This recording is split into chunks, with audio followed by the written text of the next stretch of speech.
Quand on scrute les élections récentes en Europe, on peut dire qu'il n'y a pas de pays de taille comparable à la France qui atteigne un tel niveau de vote extrémiste ou populiste.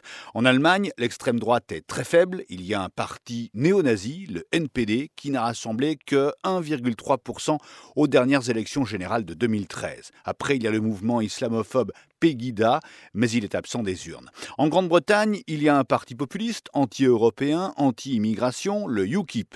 Après avoir réalisé un score de 26% aux élections européennes de 2014, il est tombé à 12% aux élections générales de mai 2015. En Italie, la Ligue du Nord a rassemblé 13% des voix dans les dernières élections régionales cette année. Avec ce chiffre, ce parti anti-immigration est tout de même la force la plus importante de la droite italienne, devant Forza Italia, et la crise des migrants dope son influence. Autre grand pays européen, l'Espagne, pourtant violemment touché par le chômage, là-bas, l'extrême droite est très faible. Maintenant, dans les pays plus petits, qu'est-ce que cela donne? En Suisse, l'UDC, parti populiste anti-immigration, c'est 28% des voix aux dernières élections fédérales d'octobre, comparable à la France donc. En Autriche, les dernières législatives en 2013 donnent 22% pour le FPE d'extrême droite. C'était avant la crise des migrants. À Vienne, il faut le savoir, ce parti a rassemblé récemment un tiers des voix lors des municipales partielles, c'était en octobre.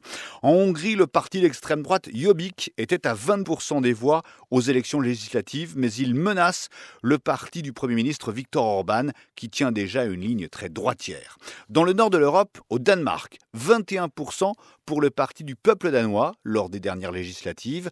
Dans le programme de ce parti, il est noté que le Danemark n'est pas un pays d'immigration et ne l'a jamais été. Il est donc anti-immigration, mais parallèlement, ce parti défend le modèle social danois et ne veut surtout pas qu'il soit dilué dans une Europe trop libérale. En Suède, le parti d'extrême droite s'appelle Démocrates de Suède, 13% des suffrages aux législatives de 2014, mais un sondage affirme qu'un quart des électeurs seraient désormais prêts à voter pour lui en raison de la crise des migrants. Un peu plus bas sur la carte d'Europe, en Belgique, les nationalistes flamands du Vlaams Belang étaient à moins de 4% aux dernières élections fédérales de 2014, mais ils remontent dans les sondages à plus de 9%.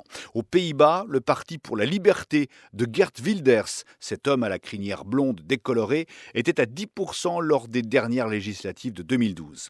Plus au sud, en Grèce, il y a Aube dorée, 7% des suffrages aux élections législatives de septembre. Il s'agit là d'un parti néo-nazi dont l'emblème est une référence très nette à la croix gammée. Au Portugal, là, le Parti national rénovateur d'extrême droite était à seulement 0,5% aux dernières législatives d'octobre.